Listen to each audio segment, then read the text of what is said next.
হাদিসে আছে আল্লাহ তাআলা জিবরাইল ফেরেশতাদেরকে পাঠাবেন, আমার বন্ধুকে কবর থেকে প্রথম হাসরের ময়দানের জন্য তুলো। তখন জিবরাইল আলাইহিস সালাম, মিকাইল, ইসরাফিল, আজরাইল 4 ফেরেশতা মদিনার রওজায় নবীর কবরের সামনে আসবে। আর ফেরেশতারা একজন আরেকজনকে বলবে, তুমি ডাকো নবীকে। সবাই বলবে না।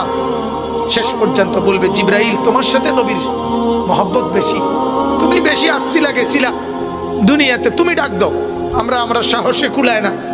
জিবরাইল তখন ডাক দিবি, ইয়া রাসূলুল্লাহ আপনি উঠেন, হাসরের ময়দানের জন্য আপনি দাঁড়ান। আল্লাহর কসম বাপ কসম, হাদিসে আছে নবীজি সাল্লাল্লাহু আলাইহি সাল্লাম বলেন, আমার উম্মত আমি নবী তখন এই কবর থেকে উঠেই কপালের বালু মুছতে মুছতে আল্লাহর নবী বলবেন, জিবরাইল আমার উম্মত কোথায়, আমাকে নেওয়ার জন্য আসে নাই নাকি তারা জাহান্নামে চলে গেছে?